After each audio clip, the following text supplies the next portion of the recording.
It's a funny thing about memory, how it can feel both as distant as a star and as close as your own breath. Some days, the life I've lived feels like a collection of stories that happened to someone else, a woman I vaguely recall. But this one lives in my bones. It begins on a day when the world was showing off its beauty, a day that felt like a personal insult to the ugliness I was carrying inside my heart. I sat on a wooden bench just outside the main entrance of Vanderbilt University Hospital. The bench itself was unremarkable, its wood weathered by years of sun and rain, etched with the faint, forgotten initials of strangers. But for me, it was a life raft in an ocean of sterile white corridors and the relentless metronomic beeping of machines that had become the soundtrack to my life. I remember clutching my hands together so tightly that the knuckles shone white, a stark contrast to the gentle warmth of the spring air. That air carried the impossibly sweet scent of blooming dogwoods, a fragrance that in any other year would have made me close my eyes and smile. The sunlight, so bright and unapologetic, danced on the massive glass facade of the hospital, making it shimmer like a mirage. Yet none of that beauty could reach the cold, tight knot of fear in my stomach. It was all just a backdrop, a painted set for a tragedy I was being forced to watch. My husband, my Daniel, was in the intensive care unit behind those shimmering walls. He was fighting an enemy we never saw coming, an insidious traitor that had risen from within his own body. He was the strongest person I had ever known, and watching him be made so fragile felt like a violation of the natural order of things. People would pass by me on the sidewalk, their conversations a soft, ordinary murmur. They talked about where to grab dinner, what to plant in their gardens, the funny thing their child said that morning. For a fleeting, agonizing second, I would wish I could be one of them. Just another woman enjoying a warm afternoon, her mind occupied with the simple, beautiful minutia of a life not overshadowed by death. But I wasn't that woman anymore. That woman, the one who laughed easily and planned for a future she took for granted, had vanished months ago. My world had shrunk, collapsing into the suffocating confines of a single hospital room and the constant, terrifying rhythm of the machines that were keeping my husband alive. Daniel Carter used to be unstoppable. That's the only word for it. He was a creator, a builder. His hands, which were now so pale and still, could take a raw piece of maple or cherry wood and turn it into something with soul. He built custom furniture and he poured his heart into every joint and every finish. He would work a 12-hour day in his dusty workshop, a place that smelled of sawdust and varnish and honest labor, and then he would come home and his day wasn't over. He would still have the energy to wrap his arms around me, kiss the tiredness from my brow, and insist on cooking dinner while asking about my day as a nurse. He listened, truly listened, with an intensity that made you feel like you were the only person in the world. He had this way of smiling, a slow curve of his lips that reached all the way to his brilliant blue eyes, that made you believe, without a single doubt, that everything would be okay.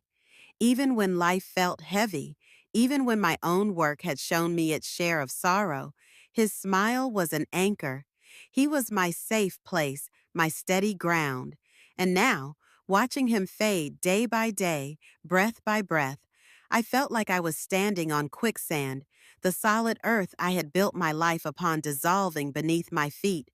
Just 6 months ago, we believed we had a lifetime stretching out before us, a long, open road of unspoken promises. We would sit on the porch of our little wooden house, the one he had painstakingly repaired and restored with his own hands, and we would talk. We talked about vacations to places we couldn't afford yet, tracing lines on a map and dreaming of salty air or mountain vistas. We talked about a bigger house for the children we still dreamed of having, a dream that had become a quiet, persistent ache over the years. We even talked about getting a dog, a goofy golden retriever Daniel was sure would be a perfect addition to our lives. We had time. We had an abundance of it, or so we thought. Then one night, Daniel came home from the shop, and the color was gone from his face. He looked pale, exhausted, and he brushed off my concern with a wave of his hand, blaming it on a long day. But the tiredness didn't leave. It lingered, and then it deepened, seeping into him like a dye, staining his vitality. It turned into unexplained bruises, ugly purple blotches that would appear on his arms and legs without any bump or fall to account for them. It turned into nights when he would struggle to catch his breath, a terrifying, gasping sound in the darkness that would jolt me from sleep, my heart pounding with a nameless dread. The man who could once lift a heavy slab of oak without flinching now found himself winded just climbing the stairs. The trip to the doctor was my idea, born of a growing panic I tried to hide. I was a nurse, after all. I knew the subtle signs the body gives when something is deeply wrong. The doctor, a kind man with weary eyes, said words that didn't seem real, words that felt like they belonged in a medical textbook, not in our lives. Autoimmune aplastic anemia. It was a cruel, complicated name for something brutally simple. His own body, his own immune system, was systematically destroying his bone marrow. It was a civil war being waged inside him, shutting down the very factory that produced his blood cells, the red cells that carried oxygen, the white cells that fought infection, the platelets that stopped bleeding. Without a stem cell transplant from a matching donor, they said, there was little hope. The treatments they were giving him, the transfusions of blood and platelets, were just temporary measures, like patching a leak in a dam that was about to burst. I tried to be strong for him. When he was awake, I was the pillar. I would hold his hand, the same hand that had built our life, and I'd whisper, "We'll get through this, Danny. We always do." But every night, after the visiting hours were over and I was alone in our quiet, empty house, I would collapse. The bathroom became my sanctuary of grief. I'd turn on the shower to drown out the sound and cry until my throat was raw, my sobs muffled by a towel pressed against my mouth. I cried because I was terrified, and I cried because I was carrying a secret, a heavy piece of knowledge that made our situation feel utterly hopeless. It was a fact that Daniel knew, of course, but he'd never had to consider its life or death implications before. He didn't have any family. He had grown up in the shifting, uncertain world of foster care, passed from one temporary home to another.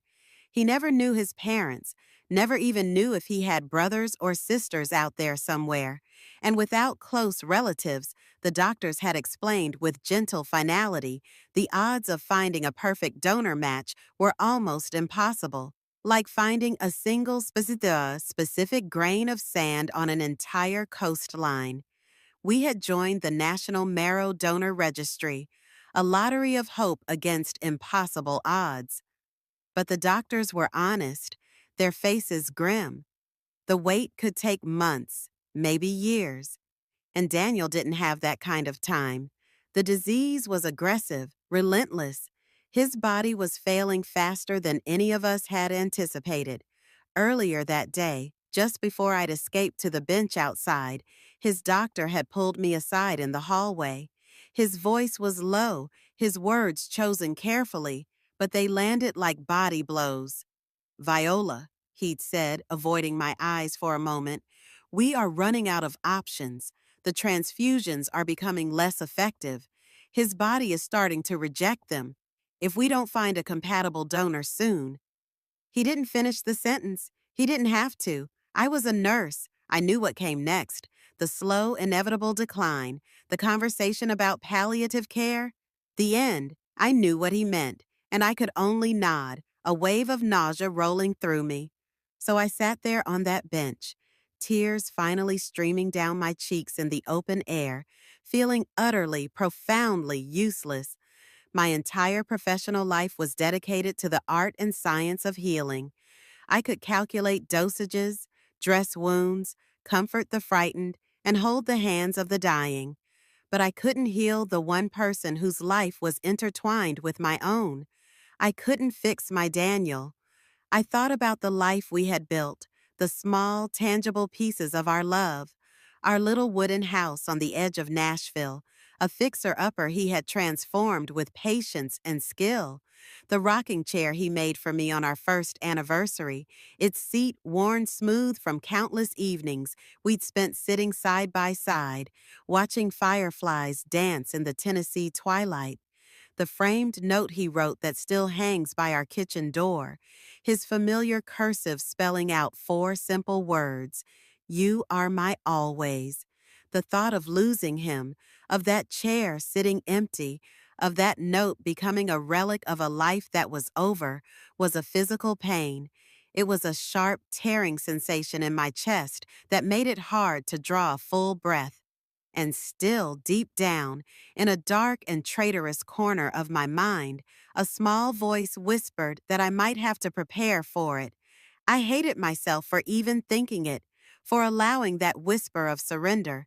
But grief had already begun to coil its icy fingers around my heart, a premature mourning for a man who was still breathing. It was in that moment of absolute despair, when I was certain the world had nothing left to offer but cruelty, that I overheard it. A fragment of a conversation, a handful of words not meant for me, that would irrevocably alter the course of our lives. Before the hospitals and the medical charts and the constant gnawing fear consumed our days, there were the ordinary moments, the ones you don't realize are precious until you can no longer have them. I met Daniel on a night when life felt light and simple. I had just finished my final exam at nursing school. I was exhausted, my brain buzzing with medical terminology, but I was free. My friends, sensing my need for release, dragged me to a little cafe in downtown Nashville. It wasn't a fancy place. It was an old brick building with worn wooden floors that creaked with history and the rich, clinging smell of roasted coffee that seemed to have permeated the very walls. The air was thick with chatter and the clinking of ceramic mugs. I remember him walking in like it was a scene from a movie, a scene I've replayed in my mind 1,000 times. He wasn't dressed up. He was in dusty jeans and a plain t-shirt, carrying a paper bag of hardware from the local supply store. He must have come straight from his workshop. There was a calmness about him, a kind of quiet, unassuming confidence that makes you look twice. It wasn't arrogance, it was a settledness, as if he was perfectly at home in his own skin. Our eyes met across the crowded room, and he offered a small, shy smile. He walked over and asked if the seat across from me was taken. We talked for 2 hours that night. It felt like 10 minutes. We talked about everything and nothing. He spoke of his love for the grain of wood, how he felt that every tree had a second story to tell after it was felled. I spoke of my dream to work in pediatrics, to care for the most vulnerable. We discovered that we both hated olives with a fierce passion, but shared a deep love for my grandmother's peach cobbler recipe. When he laughed, I mean really laughed, a full, uninhibited sound, his eyes crinkled at the corners, and I felt something shift inside me. It was a feeling of recognition, a quiet click of something falling into its rightful place. I just knew. From that night on, Daniel became a constant in my life, a steady, wonderful presence. He wasn't a man for grand, dramatic gestures. His love language was in the small, thoughtful surprises. A jar of honey from a roadside market he passed on a job site because he remembered I liked it in my tea. A bouquet of wild flowers, not from a florist, but picked from the side of a country road, wrapped in brown butcher paper and tied with twine. A used paperback copy of a book I'd once mentioned wanting to read, left on my doorstep. He had this incredible way of making the mundane feel like magic, of paying attention to the tiny details that make up a life. 2 years later, we were standing under the sprawling branches of an old oak tree, saying our vows in front of our closest family and friends. My family, I should say. He had no one to stand on his side but the friends he had made, men who had become his brothers in spirit. I wore my mother's pearl earrings, a tiny piece of my own history. I remember seeing him at the end of the aisle, and he was crying openly, tears of pure joy streaming down his face. He was never the type of man who tried to hide his emotions. He believed in showing love fully, without hesitation or shame. We moved into that small wooden house on the edge of town, a fixer-upper that most people would have torn down. But Daniel saw its potential, its hidden character.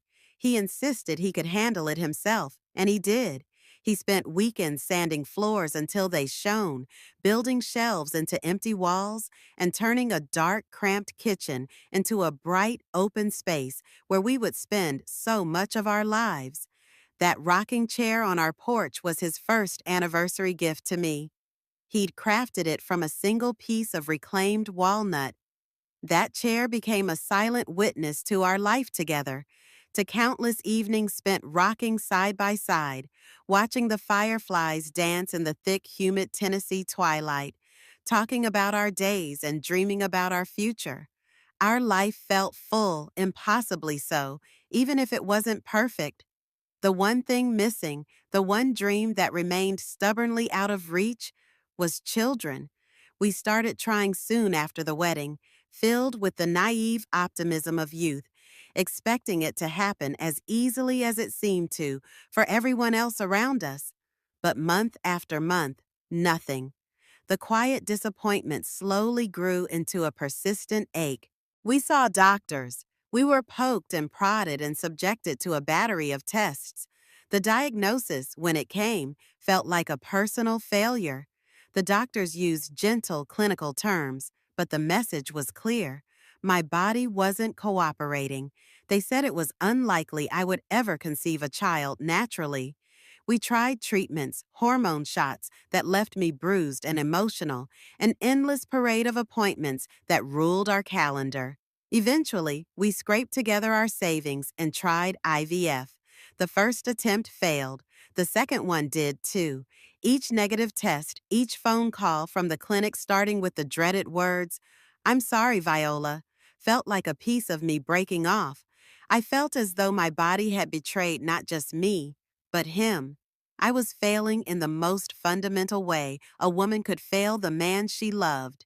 But Daniel, my Daniel, never once made me feel that way.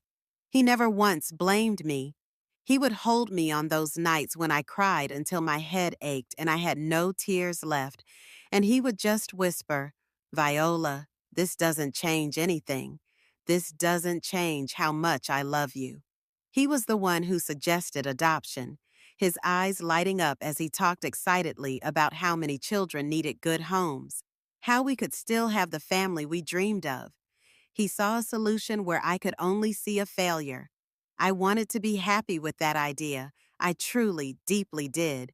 But a selfish part of me, a part I was ashamed to admit even to myself, still longed to see a child with his brilliant blue eyes and that crooked half smile he wore when he was trying not to laugh. One day, after another failed cycle, I completely fell apart. I collapsed in his arms, apologizing through my sobs, the words tumbling out in a torrent of guilt. "You deserve a wife who can give you a family," I wept.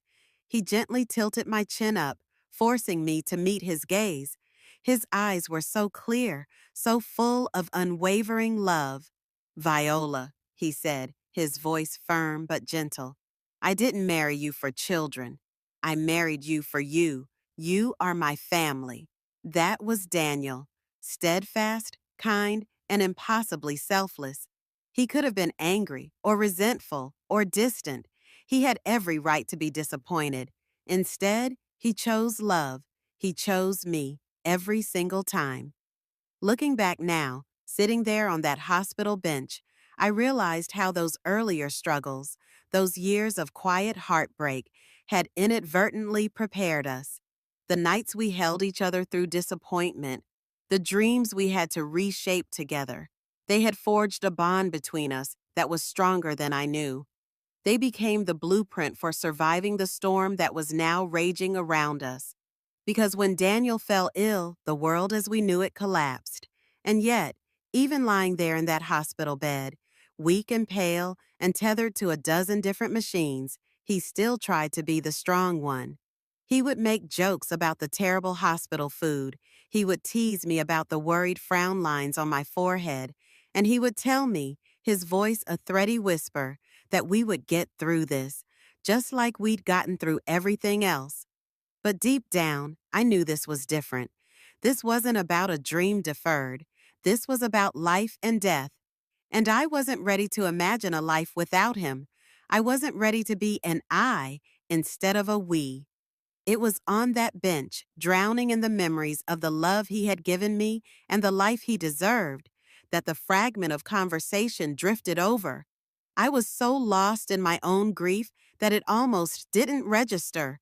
Two hospital employees, maybe orderlies or cafeteria workers, were on a break nearby, their voices casual, unconcerned. "You know that guy in ICU, Carter?" one of them said. The name, Carter, cut through the fog in my mind. "He looks just like this guy who lives out in Pine Hollow. I swear it's like looking at the same person." My heart, which had been beating a slow, heavy rhythm of despair, stopped dead in my chest. Pine Hollow, a small mountain town just a couple of hours away. A place I'd only been to once for a nursing school outreach program years ago. It couldn't be. The rational part of my brain, the nurse's brain, immediately dismissed it. It was a coincidence people look alike all the time. It was a meaningless observation. But the other part of me, the wife's heart, the desperate, drowning part of me, grabbed onto those words like a lifeline. Could it be more than a coincidence? Daniel had spent his whole life wondering if he had family out there somewhere. Could it be that someone who shared his blood, his genes, his very face, was living just a 2-hour drive away? For the first time in weeks, maybe months, I felt something other than terror and grief. It was a fragile, trembling, terrifying thing. It was hope. That single, overheard sentence replayed in my mind all evening, a relentless loop of words that felt both preposterous and divinely sent. "He looks just like this guy who lives out in Pine Hollow." I stood frozen in the courtyard for what felt like an eternity, their voices echoing in my ears long after the employees had moved on. Pine Hollow.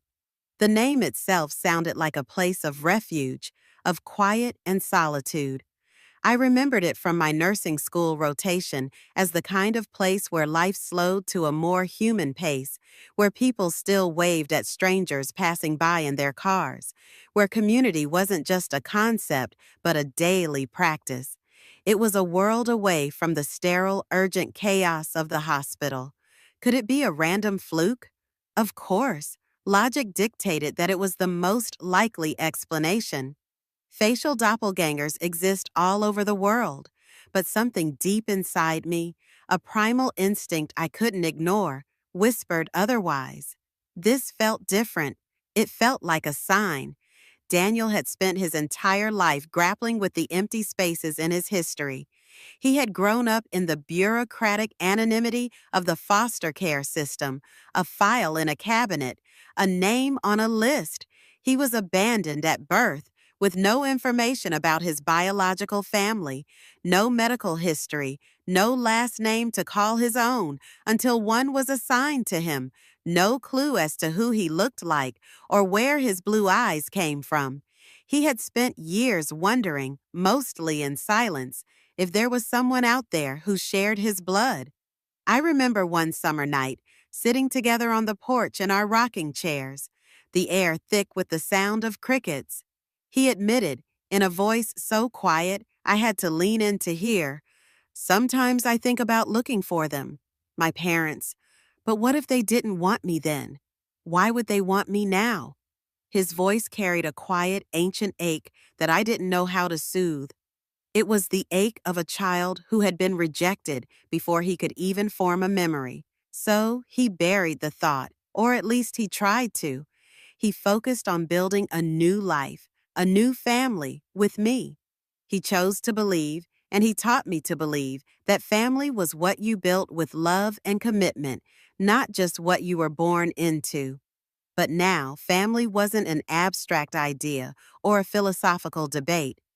It was a biological necessity. It could mean the difference between life and death. That night, sleep was an impossibility.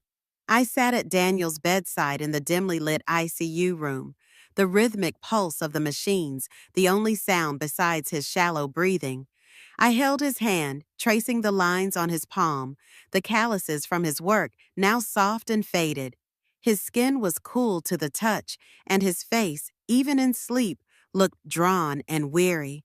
I watched the rise and fall of his chest, a movement that seemed to require an immense effort. I whispered to him in the darkness, making a silent vow. I'm going to fix this, Danny. I don't know how, but I'm going to fix this. I don't care what it takes. The next morning, I walked into the hospital not as a visitor, but as a woman on a mission. I marched straight to my unit and found my supervising nurse, a wonderful, compassionate woman named Brenda, who had seen me through the worst of the last few months. I filed for emergency leave. Brenda, bless her heart, didn't ask too many questions. She knew Daniel's situation. She had seen the toll it was taking on me. She just looked at me, her eyes full of sympathy, gave me a fierce, brief hug, and signed the form without hesitation. Go, she said. Do what you need to do. I packed a small bag with a change of clothes, a bottle of water, and my phone.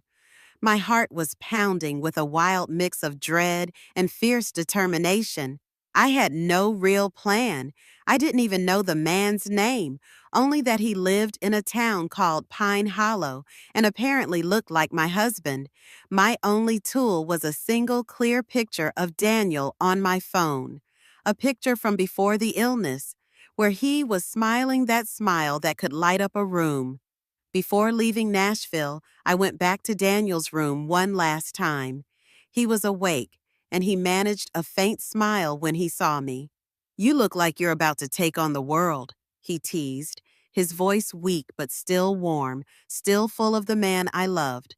I leaned down and kissed his forehead, breathing in his scent, trying to memorize the feel of his skin. I might be, I whispered back. He started to ask more questions, his brow furrowing in confusion, but I stopped him gently. Don't you worry about it, okay? Just rest. I promise I'll be back before you know it. I couldn't tell him. I couldn't plant that seed of hope in his heart, only to have to tear it out again if this turned out to be nothing. The disappointment would be too cruel a blow for him to bear in his fragile state. It was a burden I had to carry alone. The drive out of Nashville felt surreal. As the city skyline shrank in my rearview mirror, the highway began to give way to winding country roads. The landscape changed, the dense urban scenery replaced by rolling green hills and fields of early spring wildflowers. The world seemed to be bursting with life, a stark and painful contrast to the life that was fading in the hospital behind me. As I crossed the old, rattling wooden bridge that led into the town of Pine Hollow, I whispered a silent prayer, sending it up into the wide-open sky. Please let this be real. Please let there be someone here who can save him. I parked my car near a small, old-fashioned general store that looked like it hadn't changed in 50 years. I stepped out, clutching my phone in a white-knuckled grip. The air here was different, cleaner, smelling of damp earth and pine needles. The people moved at a different pace. I saw farmers in worn overalls loading feed sacks into their trucks, an elderly woman sweeping her porch with slow, deliberate strokes, a group of kids riding their bicycles down a dusty side street. Every face I saw, I studied. I searched for some trace of Daniel, his sharp jawline, his high cheekbones, his piercing blue eyes. I was looking for a ghost, a reflection, a miracle. I finally gathered my courage and walked into the general store. The bell above the door chimed softly. I approached the clerk, a man in his 50s with kind, curious eyes and a friendly face. "Excuse me," I began, my voice shakier than I intended. "I know this is a strange question, but I'm looking for someone. I don't know his name, but people say he looks like this." My hand was trembling as I held out my phone, displaying the picture of Daniel. The man leaned over the counter, squinting at the screen. His eyes widened almost immediately, a look of genuine surprise on his face. "Well, I'll be," he said, a slow whistle escaping his lips. "You're probably talking about Luke Henderson. Lives out by the cornfields on County Road 6. "Yeah," he nodded, looking back at the photo and then at me.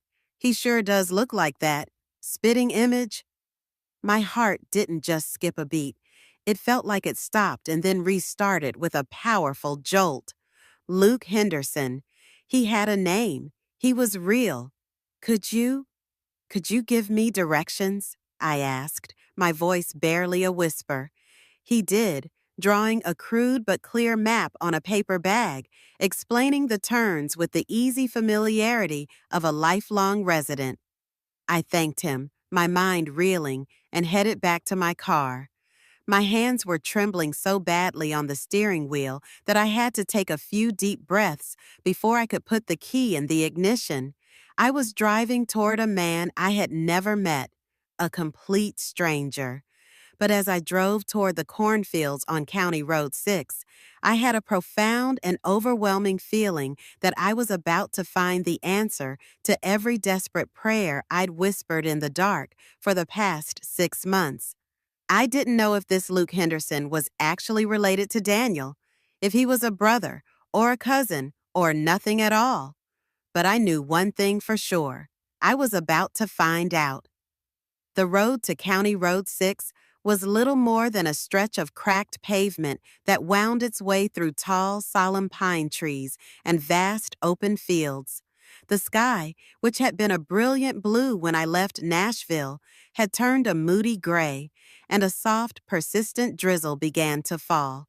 The kind of rain that wasn't a downpour, but a fine mist, clinging to my windshield and blurring the edges of the horizon, making the world seem hushed and expectant.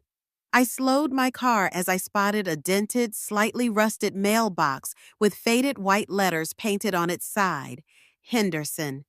Behind it, set back from the road, was a house.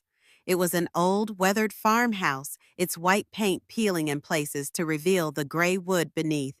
It was surrounded by a field of corn stubble from the last harvest and the muddy tire tracks of a heavy truck. A single rusted swing on a thick oak branch creaked a lonely rhythm in the wind. Somewhere in the distance, a dog barked a low, territorial warning. For a long moment, I just sat there in my car, the engine humming quietly, gripping the steering wheel until my fingers ached. My pulse was a frantic drum against my ribs. A wave of doubt washed over me, cold and paralyzing. What if I was wrong? What if this was all a wild goose chase born of desperation? What if I was about to knock on a complete stranger's door, show him a picture of my dying husband, and make an absolute fool of myself, intruding on his life with my grief and my impossible hope? But then, as clearly as if he were sitting beside me, I saw Daniel's face in my mind. I saw his frail hand clutching mine in the hospital bed. I saw his smile, that brave, tired smile that was trying so hard to hide the fear in his own eyes. And the doubt vanished, replaced by a surge of pure, unadulterated purpose. I had to know. I stepped out of the car. The wooden steps of the porch groaned under my weight as I climbed them. The sound was loud in the quiet, misty afternoon. I knocked lightly at first, a hesitant tap. When there was no answer, I gathered my courage and knocked again, harder this time, the sound echoing off the front of the house. After a moment that stretched into an eternity, I heard the sound of a bolt being drawn, and the door creaked open.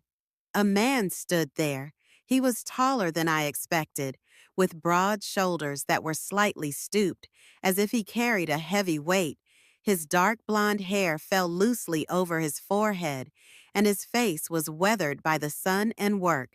And then he looked at me, and my breath caught in my throat. His eyes.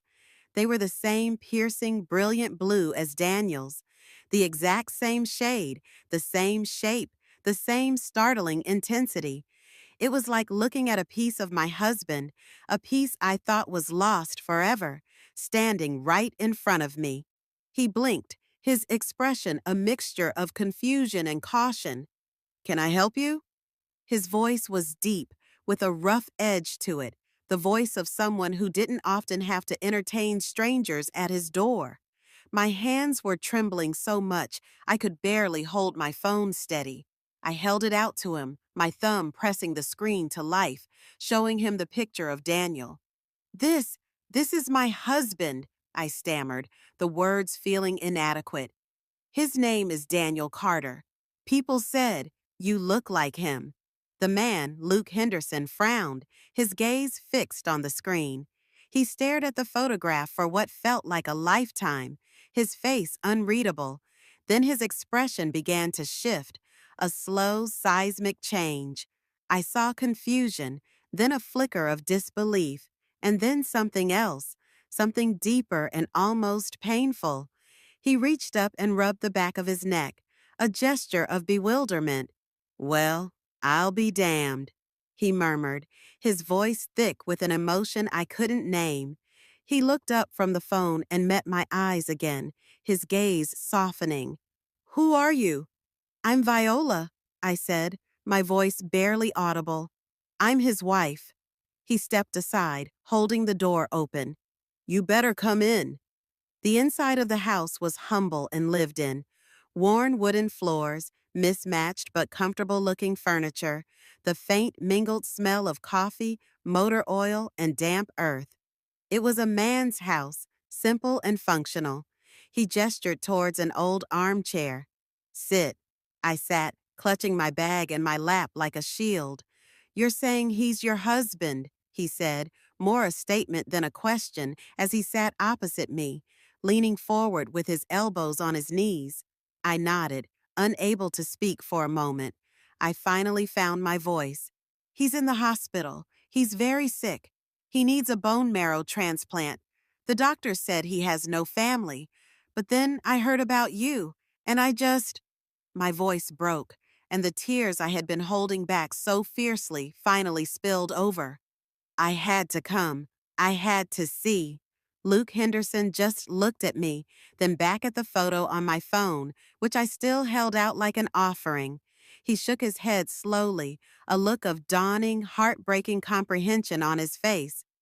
"I think," he started, his voice cracking. He cleared his throat and tried again. "I think he might be my brother." Those words hit me with the force of a physical blow. I almost couldn't breathe. Your, your brother?" Luke nodded, his gaze distant, as if he were looking back through decades of time. "Our mom," he began, his voice low and heavy with a complicated history. "She wasn't much of one, to be honest. She had a lot of kids, most with different fathers. Life was hard. When I was just a little boy, maybe 5 or 6, she had another baby, a boy. I remember her being pregnant, and then I remember her coming home from the hospital without him." He paused, swallowing hard. "She said she wasn't keeping him. Said she couldn't handle another one. She signed some papers at the hospital and just left him there. I was too young to understand it all, too young to do anything, but I never forgot him. I've always wondered what happened to that baby brother." He rubbed his face with both hands, a gesture of profound weariness and sorrow. "I never even knew his name, until now." My own eyes were blurred with tears, not just of relief for myself, but of a deep, aching sadness for these two men, two brothers separated by circumstance, who had lived their entire lives as strangers. Daniel has been looking for family his whole life, I whispered. He thought he was completely alone. Luke's jaw tightened, and a fierce protective light came into his eyes. He stood up abruptly, a sudden decisive movement that startled me. "I'll do it," he said, his voice ringing with absolute certainty. "The transplant, I don't even need to think about it."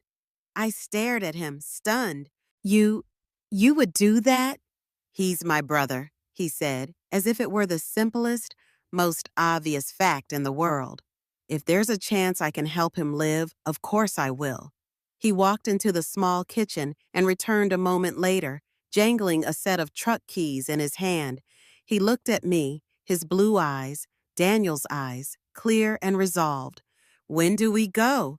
In my head, on the long drive here, I had imagined this moment 100 different ways. I had imagined having to convince him, to plead with him, to explain the science and the urgency. I had even prepared myself for rejection, but there was no hesitation, no doubt. It was as if he had been waiting for this call his whole life, without even knowing it. That evening, we left Pine Hollow together. The rain was heavier now, streaking the windshield as Luke's old pickup truck followed my car down the dark country roads, back towards Nashville. My chest, which had been tight with anxiety for months, felt lighter. The fear was still there, a low hum in the back of my mind. But now, for the first time, it was accompanied by something else. Hope. A hope that felt solid and real, like the ground beneath my feet. When we arrived at Vanderbilt, I led Luke through the sterile white halls that had become my second home. We reached Daniel's room in the ICU. He was awake, propped up by pillows, his skin translucent and pale. His eyes brightened when he saw me, but then they shifted to the tall stranger standing behind me, and his expression narrowed in confusion. For a long, silent moment, no one said a word. The only sound was the steady beep of the heart monitor. Daniel's mouth opened slightly, as if he were looking at a ghost or a reflection in a mirror. Luke stepped forward, his own face a mask of powerful, conflicting emotions. He stopped at the foot of the bed, his voice thick and raw when he finally spoke.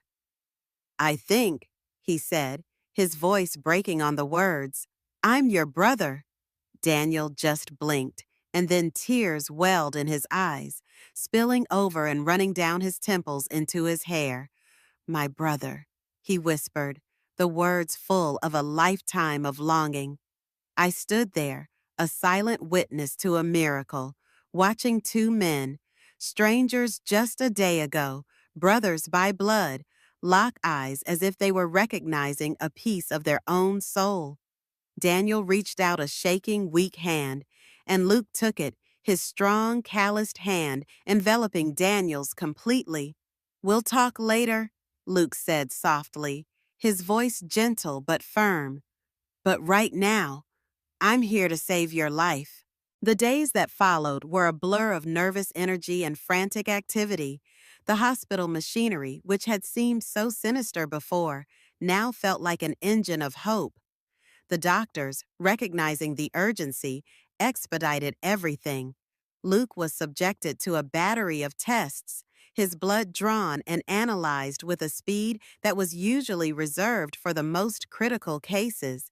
We waited in a small, sterile family waiting room, the air thick with unspoken prayers. I watched Luke, this man who was a stranger just days ago, and I saw a quiet determination in him that was so much like Daniel's. He didn't complain about the needles or the endless questions. He just sat there, patient and resolute, his focus entirely on the brother he had just found. When the hematologist finally stepped into the waiting room, her face was not grim or professional, but lit with a soft, relieved smile that reached her eyes. My knees nearly gave out from under me.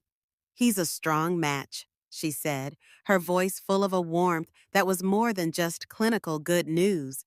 "One of the best we've seen in a while, a 10 out of 10.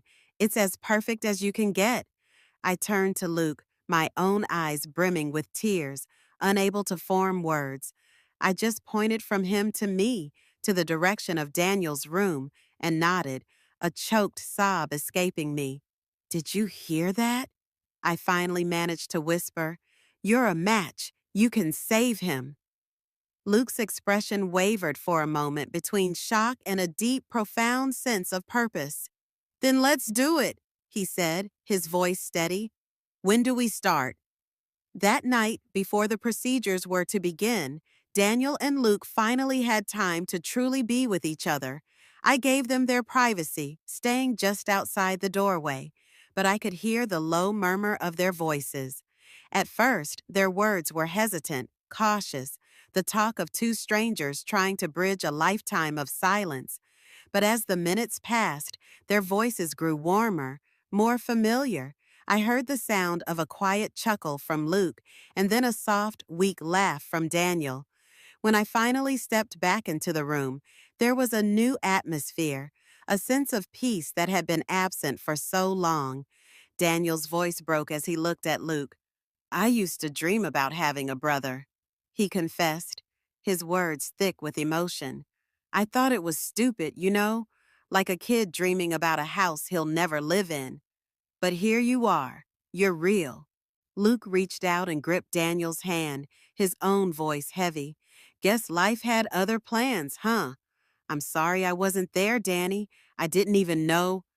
"You don't have to be sorry," Daniel said, his grip on Luke's hand surprisingly strong for someone so weak. "You're here now. That's all that matters." Daniel then looked over at me, his eyes damp but shining with a light I hadn't seen in months.